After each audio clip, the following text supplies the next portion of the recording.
सौख्यकारी दुःखहारी दूत वैष्णव गायका दीनानाथा हरे रूपा सुंदरा जगदांतका पाताल देवता अंता भव्य सेंदूरलेपना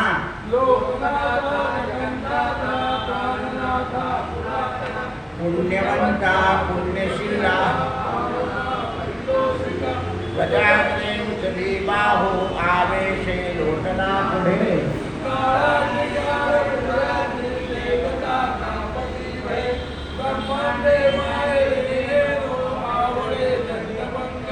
नेत्राग्ने चालल्या ज्वाळा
अवधूत चिंतन श्री गुरुदेव दत्त अनंत कोटी ब्रह्मांड नायक राजाधिराज गाणगापूर निवासी भगवान की जय.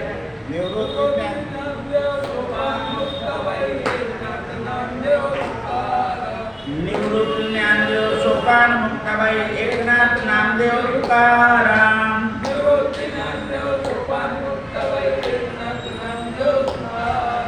निवृत्त ज्ञानदेव सोपान मुक्ताबाई एकनाथ नामदेव तुकाराम कुंडली वरदा हरी विठ्ठल श्री ज्ञानदेव गोपाल कृष्ण भगवान की जय. भगवान शंकर सांगतात, हे पार्वती, सुग्रीवानं सगळी सेना तयार केली, सीतेचा शोध करायला निघाले. पण समुद्राच्या काठावर गेल्यावर सगळ्या वानरांनी आपलं बल जे आहे ते सांगायला सुरुवात केली. कोणी म्हणे मी अर्ध्या रस्त्यापर्यंत जाईल, कोणी म्हणे मी जाईल तर परत येणार नाही. त्यावेळेला जांबुवंताने हनुमंताची स्तुती केली आहे. तू महारुद्र आहे, तू तुझी बुद्धी आण, ऋषी लोकांनी दिलेला श्राप आता नष्ट होईल, तू राम कार्य करतोय. आणि असे हनुमान मोठे झाले आणि हनुमंताने आकाशामध्ये लंकेकडे प्रवास सुरू केला. बलवान आणि बुद्धिमान सामर्थ्याची परीक्षा देवता लोकांनी हनुमंताची पाहिली. कथा आपल्याला माहिती असते. सगळ्या देवतांनी पाहिलं की हनुमंताची परीक्षा घ्यावी. बलवान आणि बुद्धिवान, मनुष्य बुद्धी आणि बल दोन्ही असलं म्हणजे क्षत्रिय कार्य मोठं उत्तम करू शकतो. आणि क्षत्रिय कार्याने माणसाला धर्माची स्थिती उत्पन्न करता येते. त्यावेळेस हनुमंताने ते पाहिलं, तेवढा नागांची माता सुरसा हिला पाठवलाय. सुरसा शीघ्र समुद्रामध्ये गेली आणि अशा मधोभाग उडून राहिली आणि म्हणाली, अरे तू कुठे चाललाय? हनुमंतानं सांगितलं की हे माते, मी रामकार्य करायला निघालेलो आहे. मला रामकार्य करायचं आहे आणि रामकार्य करताना म्हणे तू आता एवढी लंका इथून जाणार आहे, तर तू थोडी विश्रांती कर आणि माझ्या मुखामध्ये विश्रांती घे असं सांगितलं. त्यावेळा हनुमंताने रामकार्य पूर्ण केल्याशिवाय मी विश्रांती घेणार नाही असं सांगितलं. म्हणाले, मी किती मोठा आहे, तुझ्या शरीरामध्ये मी जाऊ शकणार नाही. म्हणून तिने आपलं मुख मोठं केलं. हनुमंताने आपलं मोठं शरीर लहान केलं. पण बुद्धी आहे की हिच्या पोटात देईल, खाऊन देईल आपल्याला, म्हणून पोटातून बाहेर पडले. कसं रूप केलं? अंगुष्ट प्रमाणम. देवांचं रूप जे आहे किंवा मूर्त्यांचं रूप म्हणजे अंगठ्याच्या एवढेच पाहिजे, अंगुष्ट प्रमाणम. म्हणून अंगुष्ट रूप केलं आणि प्रविष्ट होऊन बाहेर निघाले. सुरसेनं सांगितलं की खरा बुद्धिमान आहे, बलवान आहे. सुरसेनं त्याचं कौतुक केलं आणि त्याला आशीर्वाद दिला. समुद्रात पश्चात मैनक पर्वत आला, तो जलामध्ये होता. तो हनुमंताला विश्रांती देण्याकरता आला, कारण यांनाही असं वाटत होतं की आपणही रामकार्यात काहीतरी मदत करावी. दसकी लकडी एका ओझा. म्हणून कथेनुसार मैनर पर्वताने सुद्धा सांगितलं, हनुमंता तू इथे विश्रांती घे. त्यावेळेस हनुमंतानं सांगितलं, मणिमय पर्वता, मला रामकार्यात विश्रांती घेता येणार नाही. मग मी गेल्यावर तुम्ही परत समुद्रात जा.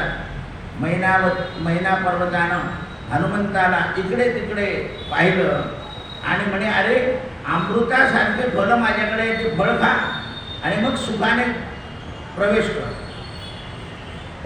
मैना पर्वतानं त्याला पुन्हा सांगितलं, प्राचीन काळाचा काळ होता. पर्वतामध्ये देवराज इंद्र याने भीषण युद्ध केलं होतं. त्या समयी राजा दशरथ हा इंद्राला मदत करण्याकरता आला आणि दशरथानं इथे इंद्राला बंधनातून सोडवलं आहे. दशरथ राजाचे उपकार आहे आमच्यावर, म्हणून आम्हाला रामकार्य करण्यात तुम्हाला मदत करायची. तेव्हा हनुमान म्हणाले, रामकार्य सिद्ध करण्याकरता मला जे श्रम पडत आहे त्याच्यामध्ये मला विभागणी नाही करायची. मला जो त्रास होतोय असं तुम्ही म्हणताय, पण मला रामकार्याचा त्रास नाही होत. मी जर तुमची मदत घेतली तर माझ्या पुण्यामध्ये तुमचा साठा होऊन जाईल. म्हणून कोणतंही काम आपण हाती घेतलं की ते निमूटपणे, आत्ताच मी सांगितलं ना की आपण सगळी तळमळ करतो म्हणून आपल्याला ते वाटतं. ज्यांच्याविषयी तळमळ करतो त्यांना काही वाटत नाही, त्यांना यांचा स्वभाव आहे असं आहे. त्याला काही इलाज नाही ना, त्यांच्या बुद्धीचा आणि आपल्या बुद्धीचा फरकच पडणार आहे. व्यवस्था आणि व्यवस्थापन या विज्ञान युगामध्ये शाळा सांगते मुलाचा डबा रोज काय काय वेगळा आणावा. आई बाप म्हणतात चोरबरी घेऊन द्या, कोणी म्हणतात ते पुढे घेऊन द्या, कोणी म्हणतात. शेवटी शाळेनं विचार केला आहे की हे मुलं असं खातील तर कसे चांगले होतील. म्हणून बऱ्याच शाळांचं पदार्थ ठरले काय द्यायचे शाळेला. तर बुद्धिवंत लोकांनी पाहिलं की हे सगळं बाहेरचं खाऊन खाऊन खराब होत आहे. लोक बुद्धिवान जगात खूप आहे. कुठेही मोठ्या दुकानातलं जरी असलं पदार्थ तरी त्यामध्ये गोंधळ आहे. कारण जास्ती मोठं काम करताना काही गोष्टीची धरसोड होतच असते. हे जुन्या लोकांना कळत असतं. जुन्या लोकांना कळत नसतं. आता त्यांनी मध्ये सांगितलं ना ते ड्रिंक जे आहे ते चांगलं होतं, आता म्हणतात ते अनेक दिवसाचं आहे, चांगलं नाही, पिऊ नका, झालं. पण त्याच्याऐवजी बाहेरचं न खाणं हे खरंच ज्ञान आहे. सर्वच घरचं प्या हे लक्षात आलं पाहिजे माणसाचं, पण माणसाच्या लक्षात येत नाही. कारण त्याला जो सहवास घडतो त्या सहवासामध्ये बरं चित्र दाखवलं जातं, एकदम माझा कारण एकदम टॉप होत असतो. मुलांना तेवढंच आकर्षक होता मुलं. म्हणून दशरथ राजांना आम्हाला खूप मदत केली होती, म्हणून आम्हाला रामकार्यात करायचं आहे, तू फलभक्षण कर. महिन्यात पुन्हा म्हणाला, कृपा करून मला स्पर्श तर कर, जाऊ दे. म्हणे का, तुझ्या स्पर्शाने मी पवित्र होईल. वा वा, मला स्पर्श कर, मला पवित्र होऊ दे आणि पुन्हा स्पर्श कर, मला पवित्र कर. हनुमंताने झालं ठीक आहे असं म्हणून हनुमंताने अग्रभागी मैना पर्वताच्या शिखरावर स्पर्श केला आणि हनुमंत पुढे निघून गेले. काही दूर गेल्यानंतर एक छाया पडली, तिचं नाव होतं छायाग्रहण. ही छाया काय करायची, माणसाला आकाशातून ओढून घ्यायची. आजही एक समुद्र आहे, त्या समुद्रामध्ये वरती गेलेलं विमान खाली ओढलं जातं, म्हणून विमानाचा मार्ग बदलवलेला आहे, आपोआप निघून जातो विमान खाली. अनेक लोक त्याच्यात गायब झालेले, जहाज गायब झालेले. तर त्याप्रमाणे ही छायाशक्ती होती, हिने हनुमंताला पकडण्याकरता प्रयत्न केला होता. हिचं नाव सिंहिका होतं. ही भयान राक्षसी होती. सदा समुद्रामध्ये राहून समुद्राच्या वरतून जाणारा कोणीही उडत पक्षी असो काही असो त्याला ओढून घ्यायची आणि भक्षण करायचं. हनुमंताला तिने पकडण्याचा प्रयत्न केला. हनुमंताने पाहिलं की हे विघ्न आहे आपल्या गतीमध्ये, म्हणून तिला विरोध उत्पन्न केला आणि हनुमंताने तिच्याकडे खाली दृष्टी टाकली. सिंहिका नामाची राक्षसी शीघ्र मुख बंद पडलं आणि तिने पेट घेतला आणि समुद्रामध्ये पडून गेली. म्हणून छाया नावाचं ज्योतिष पण आहे आणि छायेवरून लोक विपरीत कर्म करता माणसं. असं जर आपली छाया पडली, तो दुष्ट माणूस मागे असेल तर त्या छायेवर तो प्रक्रिया करत असतो आणि त्याने प्रक्रिया केली की तो माणूस त्या माणसाच्या मागे चालत जातो आणि मग त्याला तो लुटतो. म्हणून छायेचा प्रकार आहे. ती पश्चात हनुमंत पुढे गेले. तदनंतर समुद्रामध्ये दक्षिण किनाऱ्यावर लंकेच्या समीप परलंकापुरीमध्ये पोहोचले. त्याला रावणाची पुत्री क्रोंचिका सिंहिका ही राक्षसी तिचा वध केला. हनुमंत रात्रीच्या समयी लंकेमध्ये पोहोचले आहे का, आपल्याला कोणी पाहू नये म्हणून. आणि दुसरं, रात्रीच्या समयी सगळे राक्षस निवांत असतील. हनुमंताने डाव्या हातानं एका मुठ्ठीनं तिच्यावर प्रहार केला आणि लंकापुरी राक्षसी ब्रह्मदेवाचं वचनाचं तिला स्मरण झालं, एक वानर येईल तुझा उद्धार करेल. आता भगवान शंकराला पार्वती म्हणाली, महाराज असं का घडलं त्या वानरीविषयी. तर पूर्वकाळामध्ये ब्रह्मदेवानं मला सांगितलं होतं, वानर ज्यावेळा तुझ्यावर प्रहार करेल तेव्हा तोच वानर रावणाचा वध करेल. त्याच रावणामुळे मरेल रावण, तो लंका जिंकेल. लंकापुरीची स्थिती अशी आहे. नंतर हनुमंताने लंके नगरीमध्ये प्रवेश केला. पाहता पाहता गोपुर पर्वत. बरं, रावणाने असं केलं होतं की सगळे घर मंदिराच्या आकाराचे. म्हणजे समोरच्या माणसाला आता सुद्धा असा वरतून घुमट करायची पद्धत झाली आहे, घुमट करणं. तर लंकेमध्ये रावणानं तसंच केलं. तो वरती भगवंताचं स्वरूप म्हणजे देवालय आणि आत कामप्रधान लुटून आणायचं, इकडून तिकडून आणायचं आणि लोक देवालय पाहिले की त्याच्यावर चढाई करायची नाही, असा तो धूर्त होता. हनुमंताने 4 प्रकारच्या 4 भवनामध्ये सीतेचा शोध घ्यायला सुरुवात केली. तेव्हा एका गुंफेमध्ये कुंभकर्ण झोपलेला होता. प्रसन्न चित्तानं त्याने हनुमंताला पाहिलं, हनुमंताने त्याला पाहिलं, पण तो इतका निद्रेत होता की परत त्याचे डोळे लागून जाणार. त्यामुळं मेघनाथाच्या मंदिरामध्ये गेला सीतेला धुंडाला. तर पहिल्या प्रथम हनुमंतराय हे नाथ महाराजांनी लिहिलेलं या रामायणात नाही. जेव्हा लंकेमध्ये प्रवेश करत होते आणि रात्री, तेव्हा म्हणाले मी ब्रह्मचारी आहे, मी रात्री इथे प्रवेश करायला नको. मग हनुमंताने असं ध्यान केलं, खरा ब्रह्मचारी मनाचे विचारी, म्हणून भेटला तया रावणारी. विचार केला मी ब्रह्मचारी आहे, माझं मनच जाणार नाही की इंद्रिय कुठून जाते, म्हणून लंकेमध्ये प्रवेश केला आहे आणि निर्भय चालले आहे.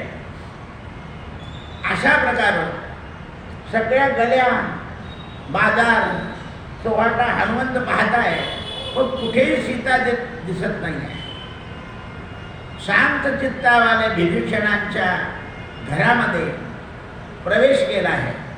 तिथे रामनामाचं कीर्तन चाललेलं होतं आणि हनुमंताने पाहिलं की इथे रामनामाचं कीर्तन म्हणजे भांगेमध्ये तुळस. त्यावेळा विभीषणानं आपल्या पत्नीसहित संकीर्तन केलं होतं. त्या ठिकाणी त्यांनी शोध घेतला आणि तिथून पुढे चालले गेले. मग मेघनाथाच्या घरामध्ये गेले, तिथून रावणाच्या घरामध्ये गेले. कसे गेले म्हणे, मनसा वायुरूपेण, अगदी छोटंसं रूप वायुरूपानं सगळे दिवे विझवून टाकले. आता इथे आपण ज्या योनीत जन्म घेतलाय त्याचं कार्य करता येते. सगळ्यांच्या घरात जे दिवे होते ते सगळे दिवे विझवून टाकले, गोंधळ बाजून गेला. कारण लोक अंधारात काही चडफड करतील तोपर्यंत आपण जिथे संकीर्तन चाललाय तिथे चालले जाऊ. रावणाच्या महालात गेले, सीता दिसले नाही, रावण झोपलेला दिसला, त्याचे दिवे बंद करून टाकले. असं आहे.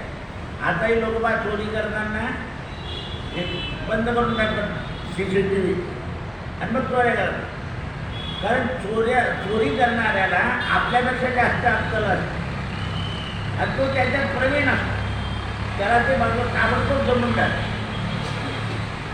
म्हणून वायुरूप झाले. रावण सभेमध्ये वस्त्रहीन करून टाकला. रावणाची दाढी मिशा ही जाळून टाकली. पाणी घ्यायला लोक येत होते त्यांचे घडे फोडून टाकले, जेणेकरून लंकेमध्ये धुमाकूळ वाजवली. आणि मग भीमेश्वराच्या दारापुढे आले तर तुलसी वृंदावन. आणि हनुमंताने पाहिलं तर दरवाजावर एका ठिकाणी राम आणि दुसऱ्या ठिकाणी म लिहिलं. राम इथे लिहिणारा कोण आहे म्हणून आत घरामध्ये जाऊन पाहिलं तर विभीषण संकीर्तन करत.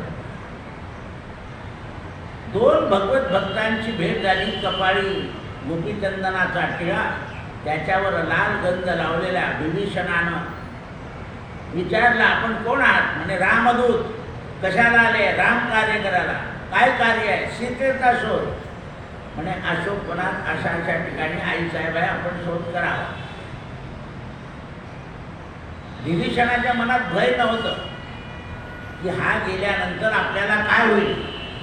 कारण भगवंताच्या नामावर ते निर्भय इतक्या दिवस झाले राहत होते तिथे. रावण काहीच करू शकला नाही. रावणाला जेव्हा कळालं किंवा याच्या घरावर राम शब्द लिहिलाय तेव्हा रावण आल्यावर तर त्यांना महाराज राम न्या. राम म्हणजे रावण, म म्हणजे मंदोदरी. मी मोठ्या भावाला मोठ्या वहिनीला वंदन करून घरात जातो रोज. रावण खुश होऊन गेला. म्हणजे इतका विद्वान होता पण इतका भुलभुली होता तो. एका दरवाजाकडे रा लिहिला आणि इकडे म लिहिलं. आता ते झालं राम, पण हा म्हणे नाही. रा म्हणजे रावण, म म्हणजे मंदोदरी. पटवून दिलं त्याला. कारण बुद्धी चातुर्य आहे ना. भगवत भक्त होते विभीषण.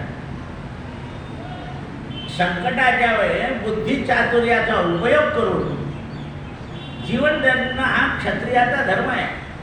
सहजासहजी या जीवाचा नाश होऊ देऊ नये. हा देह पुन्हा पुन्हा मिळत नाही. दुर्लभो मानसो देहो देहिनाम क्षणभंगुरहा. म्हणून बऱ्याच लोकांनी ब्रिटिशांना लिहून दिलं की आम्ही काही चळवळ करणार नाही, पण नंतर मात्र गुप्त चळवळ करतच राहिले ते. तर हा देह गेल्यावर मग काय होतं? भगतसिंग वगैरे राहिले असते तर आणखीन कलर झाला, त्यांना सगळ्यांना हलवून सोडलं. त्यावेळेला देहाचा विचार करायचा. सहजासहजी हा देह जाऊ द्यायचा नाही. तर हा देह मिळाला तर परमेश्वर साधतो, हा देह नसेल तर परमेश्वर सापडत नाही. म्हणून दुर्लभ मानसो देहो देहिनाम क्षणभंगुरा तत्रापि दुर्लभम मन्ये वैकुंठ प्रियदर्शना. या भगवंताच्या या शरीरामध्ये आपल्याला परमात्म्याची प्राप्ती होणार आहे.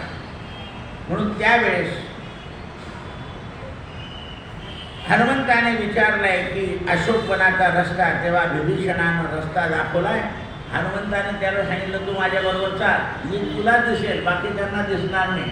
अशी एक विद्या आहे माझ्याजवळ. मग म्हणे हनुमंता मला सुद्धा रामाला भेटायचं आहे, ती विद्या मला दे, म्हणजे मी इथून निघून जाईल आणि रामाला भेटेल. म्हणून हनुमंतानं एक भोजपत्र दिलं, त्याच्यावर राम शब्द लिहिला होता. विभीषणाला देऊन टाकला. काय सरळ येऊन नाही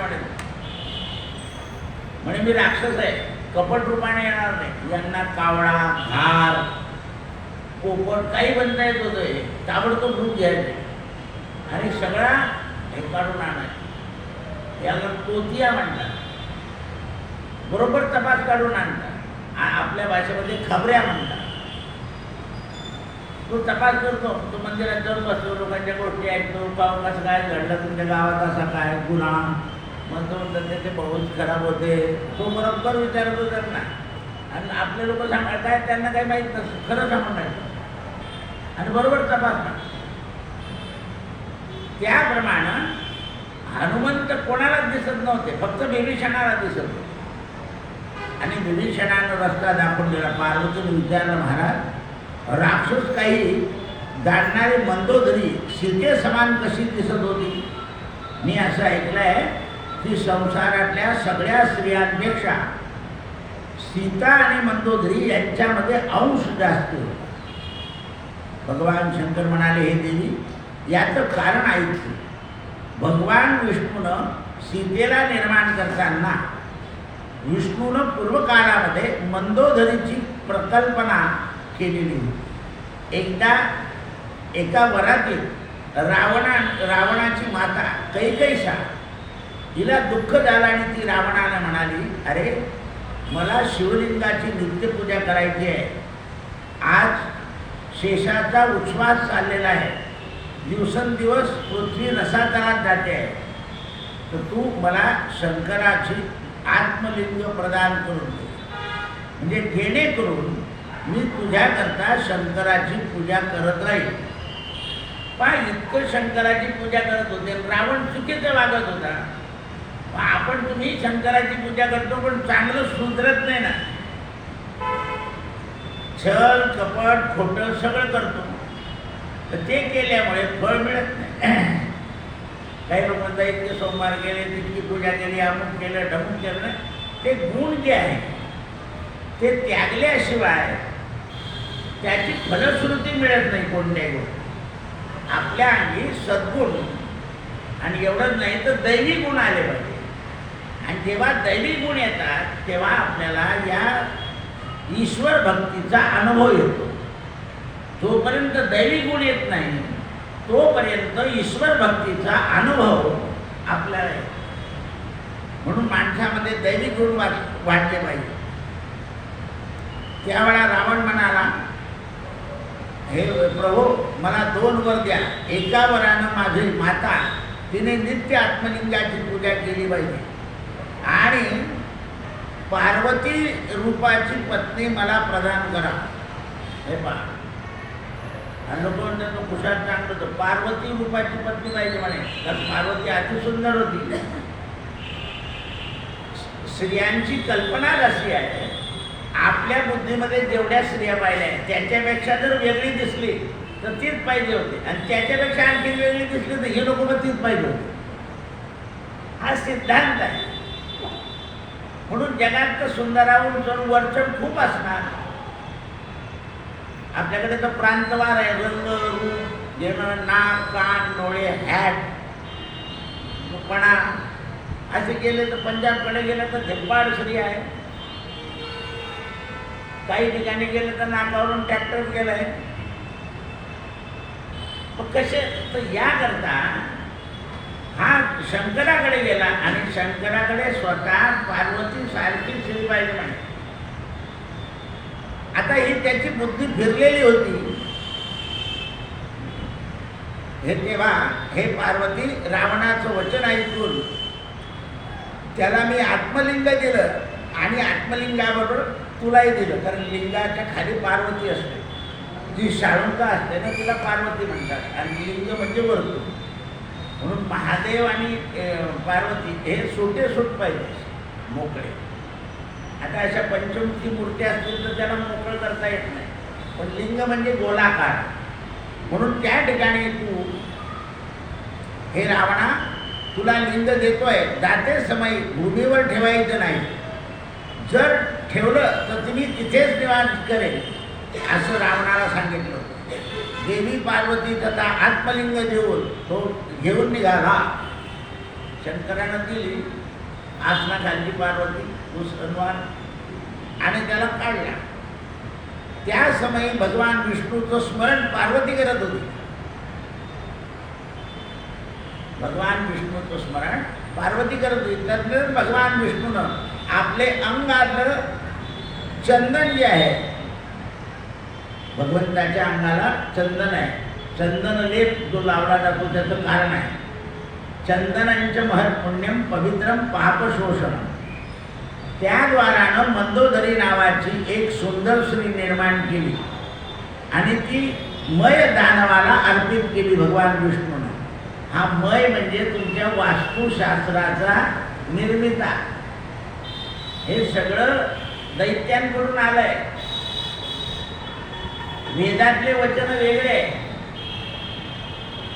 आणि लोक जो ज्याला पटेल ते सांगतो त्याच्या बाबतीत समर्पित केली.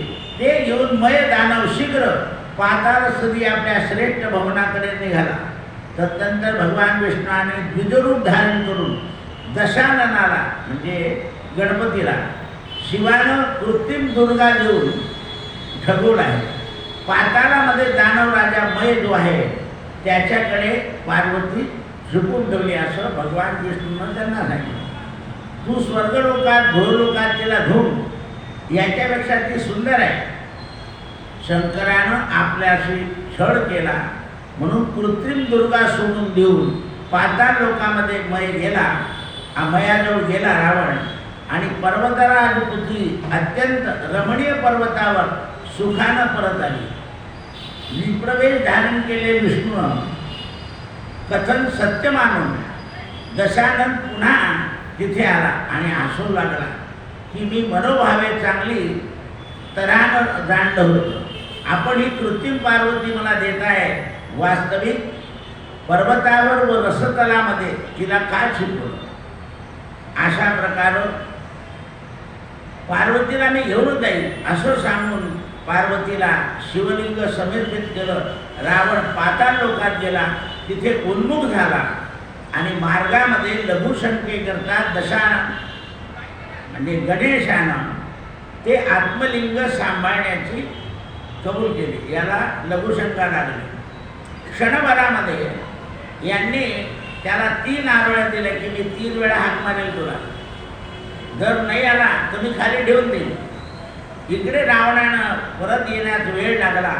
भगवान विष्णूनं समुद्राच्या पश्चिम किनाऱ्यावर गणेशानं ते लिंग स्थापन केलं आणि निघून गेले. रावण परत आला, लिंग भूमीवर ठेवलं गेलं. त्या लिंगाला डोकं लावून हलवून हलवून थकून गेला, पण भूमीत प्रविष्ट झालेलं लिंगाचा शिरोभाग वरती राहिला. त्या स्थानाचं याने छेद केला म्हणजे गड्डा केला त्या गड्ड्याच्या द्वारानं जिथं जसा खाली जायचा तसं तसं पृथ्वीत लिंग जायचं. आणि म्हणून कर्ण उद्देशानं त्या लिंगाचं नाव पडलं गोकर्ण. तदनंतर खिन्न मनानं रावण चुपचाप पाताळ लोकात गेला. तेथे दानवाकडे पाहिलं, अत्यंत श्रेष्ठ मंदोदरी दिसली. त्याने प्रार्थना केली मयाला, ही मंदोदरी मला प्रदान कर. तदनंतर मयानं आपली कन्या मंदोदरी रावणाला दिली. तिचा विवाह केला आणि भेट प्रदान करून रावणानं अमोघ शक्ती प्राप्त केली. शत्रूंचा विनाश करण्याकरता स्मुक्ष पाहून रावणानं मंदोदरी नावानं पुकारलं. रावणानं अत्यंत प्रसन्नतेनं आपल्या निवासस्थानी मातेला सांगितलं, बघ लिंग घ्यायला गेलो पण लिंग न मिळता उत्तम स्त्री मिळाली. रावणाच्या प्रभावानं रावणानं तिन्ही लोकांना वश केलं.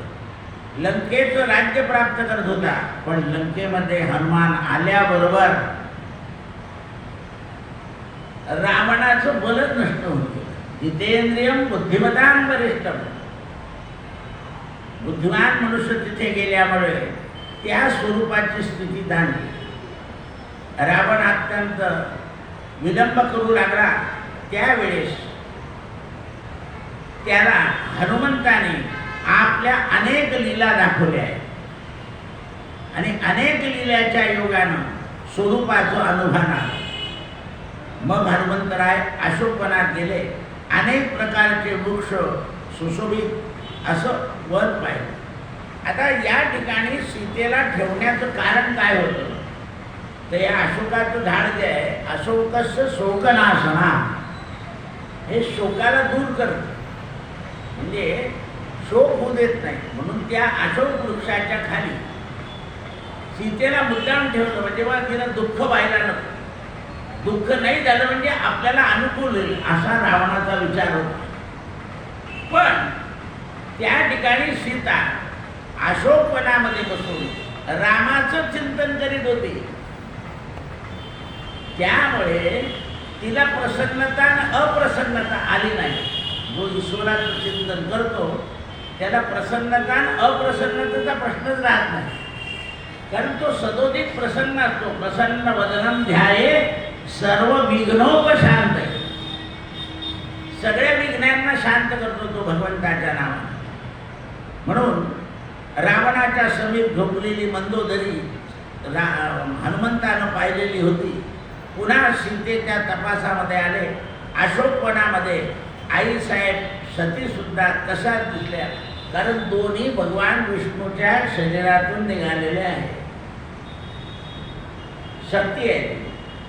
सीतेनं त्या ठिकाणी आपलं एका आसनानं बसून मलिन वस्त्र परिधान केलेलं आणि भूमीवर बसलेली, शोकानं व्याकुळ झालेली, पण मुखामध्ये राम राम राम राम.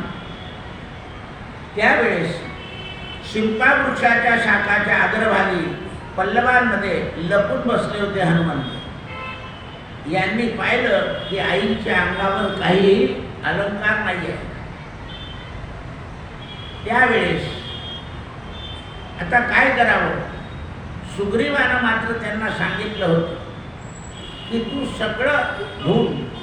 त्या दिवशी रात्री रावण झोपला असताना रावणाला एक स्वप्न पडलं की आपल्या लंकेमध्ये कोणीतरी वानर घुसलं आणि वानरानं अति नुकसान केलं, अति नुकसान केलं. अशा प्रकारे रावणानं स्वप्न पाहिल्यानंतर वानर लंकेमध्ये आलं होतं. अशोकवट्यामध्ये सीता त्याला पाहत होती. हातामध्ये आपली दिलेली रामानं जी मुद्रिका आहे ती मुद्रिका टाकण्याच्या विचारात हनुमंत होते. त्या ठिकाणी सगळ्या स्त्रिया सीतेची विनंती करीत होत्या, तू फळ खा, अमुक खा. त्यावेळेला सीतेने सांगितलं की माझ्या रामनामानं मला शक्ती येते, मला रामानं सोडलं नाही आहे. या रावणानं मला माझा घात केला आहे आणि याने मला पळून आणलं आहे. त्यावेळेस रावण पुन्हा त्या ठिकाणी आला आहे आणि रावणानं सीतेला विनवलं आहे, मनवलं आहे. त्यावेळा सीतेनं सांगितलं आहे की तू रामभयापासून सुटणार नाही, तुला रामभय राहील, कारण तू भिक्षुक वेशामध्ये आला आणि मला भिक्षा मागितली. हरिओ, भिक्षा मागितलेली आहे. हे सगळं सीतेनं रावणाला भडकवलं. त्यावेळेस मंदोदरीनं रावणाला समजवलं होतं की तुम्ही असं करू नका, हा अधर्म आहे, या अधर्मामुळे तुमचं बल कमी होईल. त्यावेळेस सीतेनं रावणाला सांगितलं, हे सीता, हे मंदोदरी, तुम्ही दोघांनी मला जन्म दिलाय. एका पेटीमध्ये मी तुमच्या घरी आली होती आणि तिथे कन्यारत्न झालं आणि तुम्ही ती जनक राजाच्या राज्यामध्ये पेटी जमिनीत टाकून दिली. तुम्ही माझा काही विचार न करता मला मरण यावं याकरता जमिनीत टाकले. मी तुम्हाला मारल्याशिवाय राहणार नाही असं वचन दिलं होतं. कारण स्त्री चवताळली, संतापली म्हणजे नाशच होतो, एवढं लक्षात ठेवा. आपल्या लोकांच्या घरामध्ये सुद्धा बाईला जास्तीत चिडवलं, मारलं तर ते म्हणतात तुमची खानदानच असेल त्याला खरा. त्यामुळे दोष प्राप्त होतात. हनुमंताने हे सगळं पाहिलं आहे आणि रावण आपला झोपलाय, मनामध्ये स्वप्न पाहतोय. कुंभकर्ण सुद्धा स्वप्न पाहतोय. विभीषण मात्र आनंदित आहे. दैवयोगानं हनुमंताने आपली मुद्रिका आईसाहेबांच्या पुढे टाकली.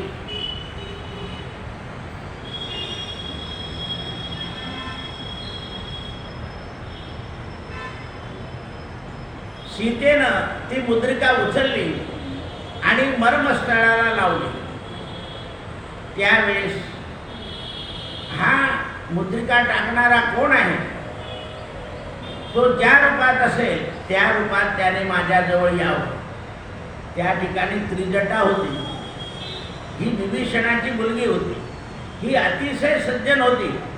म्हणून रावणानं सीतेच्या जवळ ही त्रिजटा ठेवली.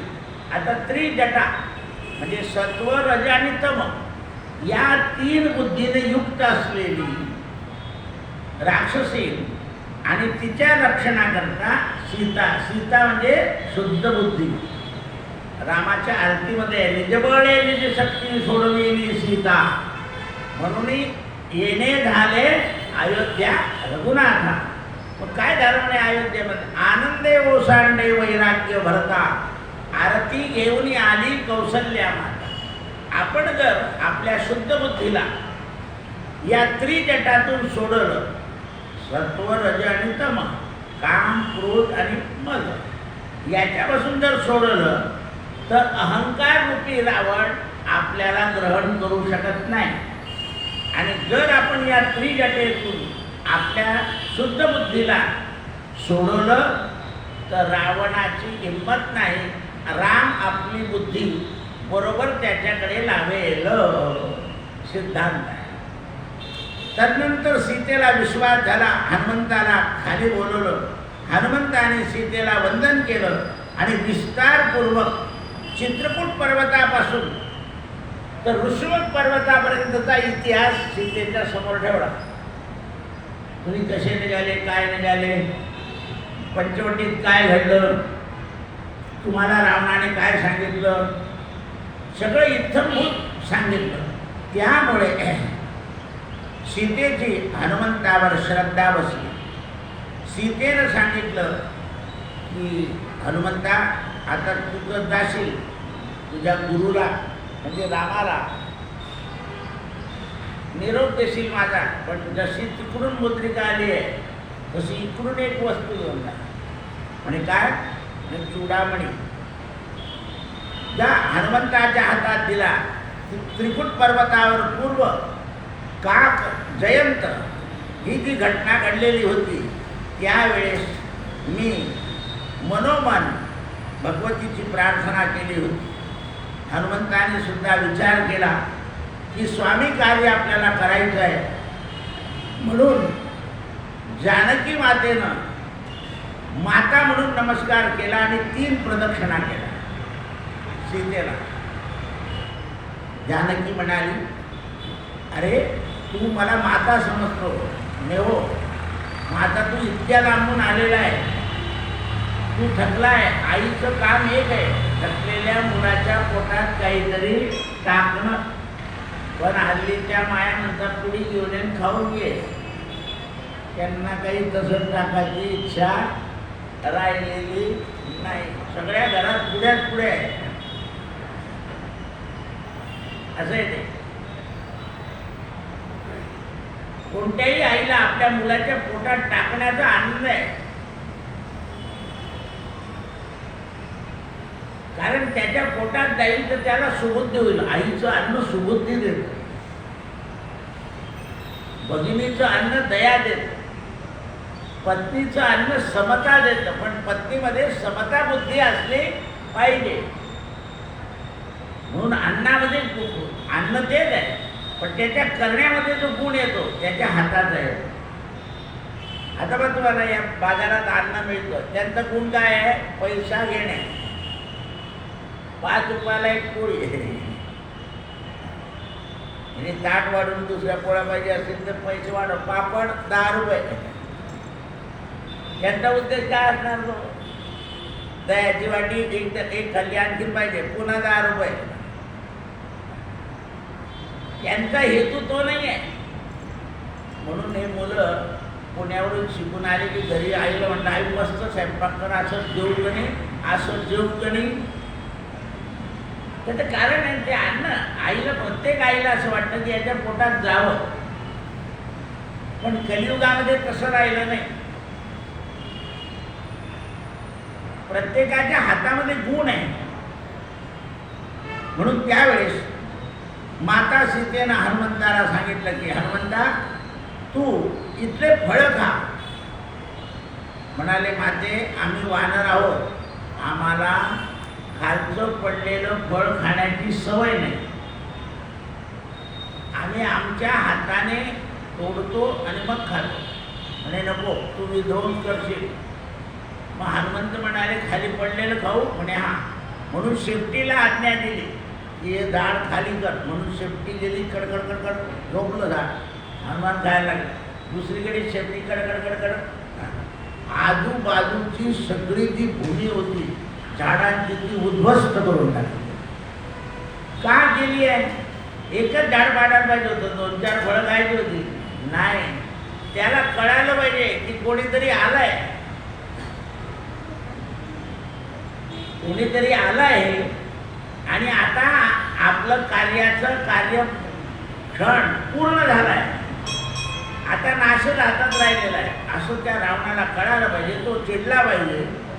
याकरता हनुमंताने ही लीला केली आहे. राक्षसी चिडायला लागल्या आणि राक्षसींनी आपला संदेश पाठवला, कोणीतरी एक वानर आला आहे आणि तो आपल्या फळांचं वन जे आहे ते उद्ध्वस्त करतो. त्या राक्षसींनी सभेमध्ये जाऊन रावणाला सांगितलं अशोकवटाची घटना खडखडत शब्दामध्ये. त्यावेळेला रावणाला सांगितलं की ते वानर अशोकवटी उदास करत आहे. समाचार ऐकल्यावर रावण क्रुद्ध होऊन उठला आणि वनरक्षकांना जंबूमाळीला बोलवलं. तू तुझ्याबरोबर 20,000 राक्षस घेऊन जा. अखया मारीला मारीला जंबूमाळी घोडीत राडीला, आनंदाची गोडी स्वानंदाची गोडी घेऊन आला. म्हणून 20,000 राक्षस घेऊन जा आणि उच्च गर्जना करा, हनुमंतावर प्रहार करा, नाहीतर त्याला बांधून घेऊन या. सगळे राक्षस मारुतीरायांच्या मागे लागले. मारुतीराय वेगानं या तालवृक्षावरून त्या तालवृक्षावर आणि तालवृक्ष उचलला आणि जंबूमाळीला प्रघात केला. त्याच्या मृत्यूचा बातमी सेनापतीला लागली. म्हणून हनुमंताने लाखो राक्षस मारून टाकले. त्यावेळेस रावणाचा पुत्र अक्षय कुमार याला पाठवतो. रावणानं हनुमंतानं आपल्या गदगद सेनेसहित अक्षय कुमाराचाही वध केला. पुन्हा रावणानं आपला पुत्र इंद्रजित मेघनाथ याला पाठवतो. करोडो राक्षस मेघनाथाच्या बरोबर संपवले. अहो, रथारूढ होऊन अत्यंत तीक्ष्ण अस्त्रबाण हनुमंताला मारू लागला.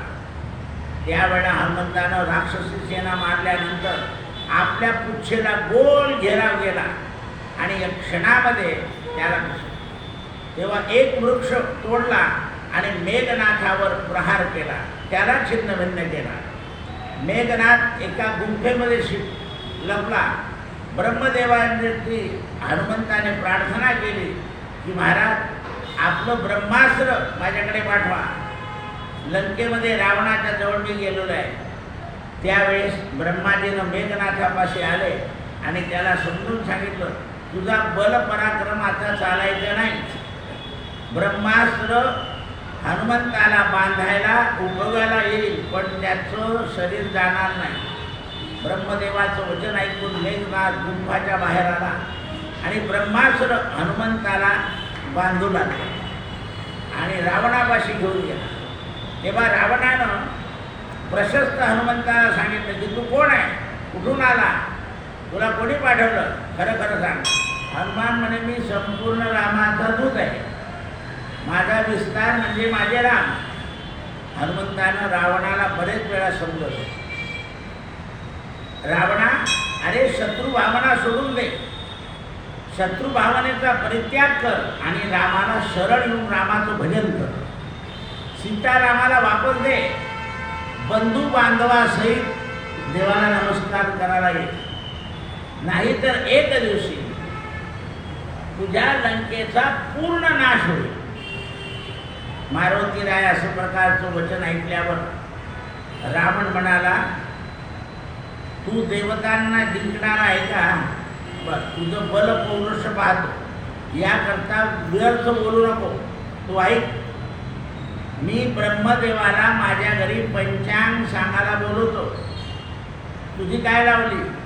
सूर्य माझ्या दाराच्या रक्षावर आहे, चंद्र माझ्या डोक्यावर सावली करतो, वरुण देवता माझ्या घरी पाणी भरतो, वायू देवता झाडून काढतो, अग्नी माझ्या वस्त्राची साफसफाई करतो, सची पुत्र इंद्र मालिनी माझ्याकडे काम करतात, यमराज माझ्या दारापुढे दंड घेऊन उभा राहतो, देवांच्या स्त्रिया माझ्याकडे दासी आहे, मार्तंड नाईक गणपती पशु रक्षण करतो, मंगळ आदी सगळे सिंहासनावर माझ्याजवळ हजर असतात, नवग्रह माझ्या पायाजवळ आहे, कुबेर माझा भाऊ आहे.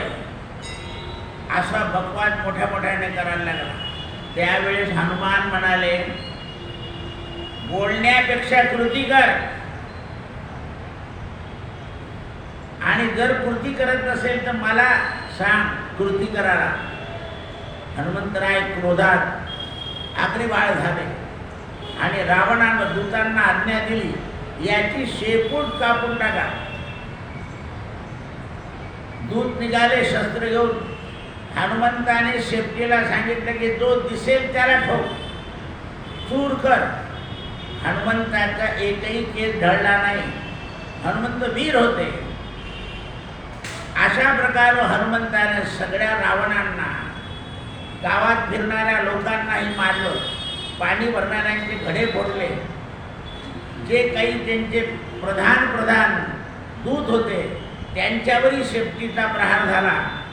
शेवटी रावणानं सांगितलं, याच्या पृथ्वीला अग्नी, आपल्या शेपटीला अग्नी लावा. तेव्हा सगळ्यांचे कपडे काढले गेले, पण शेपटी पूर्ण होईना, अजून मोठी होय, अजून मोठी होय, अजून मोठी होय, म्हणून सगळे उघडे झाले. सभेमध्ये रस्त्यावरचे लोक उघडे झाले, अर्धनग्न झाले. कापड बाजारात गेले, कापडात आणलं तर तेही संपलं. रावणाची आज्ञा पाहून स्त्री पुरुष घाबरले आणि म्हणाले, रावणाला बुद्धी झाली पाहिजे सीता परत देण्याची. म्हणजे प्रजाही बोलायला लागली. असं सगळं लपटलं आणि भगवंताने म्हणजे रामांनी हनुमंताला बुद्धी दिली की आता जास्त काही करू नको. हनुमंताने आवडतं घेतलं. हनुमंताच्या शेपेवर तेल घृत ज्वलनश्री द्रव्य टाकलं. तदनंतर राक्षसांच्या शरीराला आग लावली.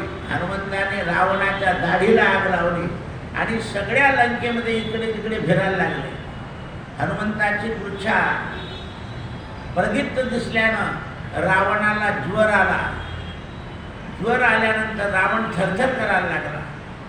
हनुमान हसायला लागले. म्हणाले, पाहिलं का रावणा, अत्यंत क्रुद्ध होतो, आम्हाला माकड म्हणतो. हनुमंतानं पुऱ्या लंकेमध्ये प्रदक्षिणा मारली. जिकडून तिकडून जायचे, लोक वाद्य वाजवायचे आणि कल्लोळ वाजवायचे. हनुमान इकडून तिकडे जायचे. संध्याकाळपर्यंत सगळी लंका जळून टाकली. संध्याकाळी हनुमंताने आपली शेपटी समुद्रामध्ये उडवली आणि सूक्ष्म रूप धारण करून त्याच्या बंधनातून मोकळे झाले. ब्रह्मास्त्र तोडून टाकलं. लंकेच्या पश्चिम द्वारावर गेले. त्या फाटकाला तोडलं आणि त्या द्वाराचं रक्षण करणारा नियुक्त जो राक्षस होता त्यालाही मारलं. राक्षस तिकडे तिकडे पळायला लागले. पुच्छ त्यांच्या मागे जायला लागले. सगळी लंका कल्लोळ मारला. स्त्रिया पळायला लागल्या, बालक रडायला लागले. सगळ्या प्राण्यांचं रक्षण करणाऱ्या हनुमंतानं रावणाला हैमान करून टाकलं. रावण अतिशय क्रुद्ध झाला. हनुमंताच्या जवळ युद्ध करण्याकरता धावला. हनुमंताने आपल्या शेपटीने रावणाच्या मस्तकावर प्रहार केला. क्षणभरामध्ये रावणाची त्वचा जळायला लागली. आपल्या पित्याला रणभूमीवर पाहून रावणाचे पुत्र इंद्रजित मेघनाथ एक गुफेत लपलेला होता, तो बाहेर निघाला. हनुमंतानं लक्ष्मणाला प्रसन्नतेनं मेघनाथाला जीवन दिलं, कारण त्याला माहिती होतं की हा लक्ष्मणाचा जावाई आहे मेघनाथ, तर हा शेषाचा अवतार आहे. म्हणून त्याला सूड दिलं. लंका भस्म केली. हनुमंतानं श्रेष्ठ सागरावर आपल्या शेपटीचं समारोप केला. जलजंतू रक्षक केलं आणि समुद्राचं शीतल जल आपल्या पुच्छेनं घेतलं आणि परत लंकेवर शिंपडून दिलं.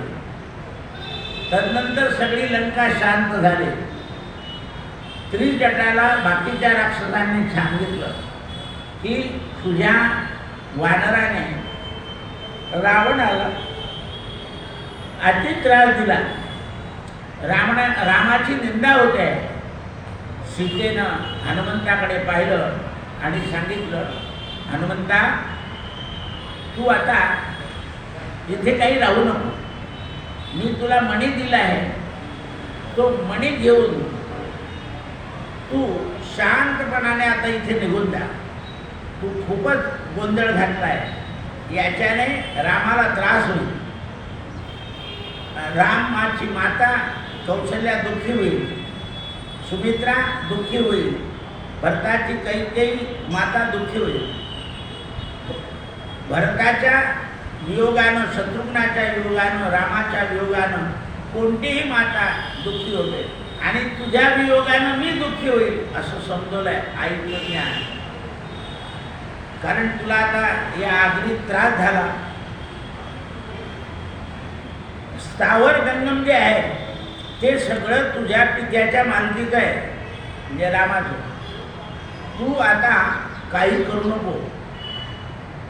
जगामध्ये पितृगणांना श्राद्धीय पिंडदान केल्यानं ज्याप्रमाणे आनंद मिळतो, त्याप्रमाणे तू सुद्धा आता हे जे कार्य केलेलं आहे हे रामाला आवडणार नाही. कारण राम निसर्गाचा विध्वंस होऊ देत. मुद्दा इथे आहे. या निसर्गाचा विध्वंस जर झाला, आपल्या पुराणामध्ये या गोष्टी सांगितलेल्या आहेत, पण आपण तिकडे लक्ष देत नाही. कागदावर झाडं लावलेले वेगळे आणि प्रत्यक्षात जगवणे वेगळे. कारण ज्याप्रमाणे तुकाराम महाराजांनी तर एका अभंगात सांगितलंय, पुत्रापुरते वृक्ष लावा. जेवढे मुलं असतील तेवढे झाडं लावून टाका. म्हणजे त्या वृक्षांनी पासून आपल्या पुत्रांचं पालन होईल. निसर्ग हा पालन करतो. म्हणून त्यामुळे शंकर म्हणाले, हे पार्वती, एक कारण तुला सांगितले. देवी पर्वत श्रेष्ठामध्ये त्रिकुट पर्वत नावाचा पर्वत आहे. त्याच्या चारी बाजूने क्षीरसागर आहे आणि त्या पर्वतात श्री संपन्न 10,000 योजन उंच विस्तार हा त्रिकुट पर्वत आहे. याच्यामध्ये सुवर्ण, लोह, रजतमय 3 शिखर आहे. आकाशाने व्याप्त आहे. समुद्राच्या समीप आहे. या पर्वताच्या येथे महात्मा लोक राहतात आणि इथे एक उद्यान आहे. त्या उद्यानाचं नाव ऋतुमान आहे. देवतांच्या स्त्रिया इथे क्रीडा करायला येतात. या उद्यानामध्ये सुवर्ण कमल सुशोभित दिसत आहे. सरोवर आहे, रक्तमाल आहे, शतपत्र आहे, पुष्पांनी शोभलेलं आहे आणि नास्तिक जन या सरोवरावर येत नाही. या जलावर दृष्टात्मा कोणी नाही आहे. या ठिकाणी गजेंद्रानं आपली मुक्ती करून घेतलेली आहे. गजेंद्रग्राही धरला जलात. हा या त्रिकुट पर्वताच्या ठिकाणी गजेंद्र राहत होता. याला मागच्या जन्माचा ऋषीचा श्राप होता म्हणून हत्ती झालेला होता. त्या हत्तीला पत्नी आणि पुत्र यांचं ज्ञान होतं. एक दिवशी हा गजेंद्र जलामध्ये उतरला आणि जलक्रीडा करायला लावला. तेवढ्या वेळात हत्तीच्या सोंडेनं याच्या अंगावर पाणी उडवावं आणि याने हत्तीच्या मुलांच्या अंगावर उडवावं. असा ग्रहशाली हत्ती पकडला गेला सरोवरामध्ये असलेल्या मगरामुळं.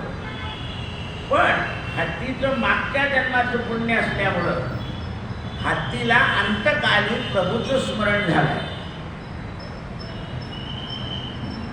मगर हत्तीला खाली ओढतोय, हत्ती मगराला ओढतोय. आपल्याला जसं व्हेंटिलेटर लागतं माणसाला आणि तो श्वास कमी जास्त होतो म्हणून व्हेंटिलेटर लावावा लागतो, तसं आहे.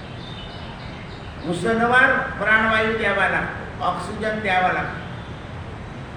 त्यावेळेस महान कृतशाली ग्राहकाच्या द्वारानं भगवंताला हाक मारायला सुरुवात केली. काय केलं? हरिस्मरण एकाग्र चित्तानं इंद्रियांना एकत्र केलं, अंतःकरण पवित्र केलं आणि भगवंताला हाक मारू लागला.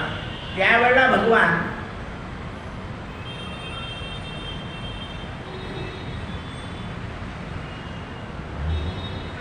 गरुडावर बसून आले आणि गरुडावर बसून आल्यानंतर देवाला पाहिल्यानंतर गजेंद्राला अत्यंत आनंद झाला आणि त्याने समुद्र आपल्या सरोवरामध्ये असलेलं कमल ते सगळं तोडलं आणि भगवंताला भेटलं. त्याप्रमाणे भगवान आले आणि त्याचा उद्धार केला. त्याचप्रमाणे हनुमान एका कमंडलूमध्ये आपली तिलांजली भरून अंगुष्ठानं बाहेर निघाले आणि तात्काळ म्हणजे अंगुष्ठ प्रमाण केलं. सगळ्या मुलींना नमस्कार केला, मनातल्या मनात विचार केला आणि लंकेत सीतेला सांगितलं, आई आता मी येतो, तू चिंता करू नको, थोड्या दिवसातच मी रामांना घेऊन इथे येईल. त्यावेळा हनुमंताने युक्ती सांगितली. म्हणाले, आई तुला जास्ती त्रास होत असेल तर तू माझ्या खांद्यावर बैठ, मी आत्ता घेऊन जातो, हा रावण काही करू शकणार नाही. तेव्हा सीतेनं हनुमंताला सांगितलं की तू जर मला घेऊन गेला, तू मुलगा आहे काही हरकत नाही, पण मग तुझ्या वडिलांचा पराक्रम कसा? तुझ्या वडिलांच्या पराक्रमाने मी सुटली पाहिजे इथून. तू जर घेऊन गेला तर मग त्यांचा पराक्रम जगाला दिसणार नाही ना. तर तू जा, माझा मणी दे आणि रामाला लंकेवर आण, युद्ध करा, रावण कुंभकर्ण मारा आणि मग मला सन्मानाने घेऊन जा. रामानं ती अंगुठी दिलेली होती, ती हनुमंताने आईला दिली, नमस्कार केला आणि मणी घेऊन निघाले. भगवान शंकर म्हणतात, हे पर्वतराज पुत्री पार्वती, रामानं वायुपुत्र हनुमंताद्वारा आपलं चरित्र सगळ्याकडे पसरवलं. या चरित्राला सुंदर चरित्र असं म्हणतात. म्हणून जो कोणी हे चरित्र ऐकतो त्याची बुद्धी शुद्ध होते. कृष्णार्पणमस्तु.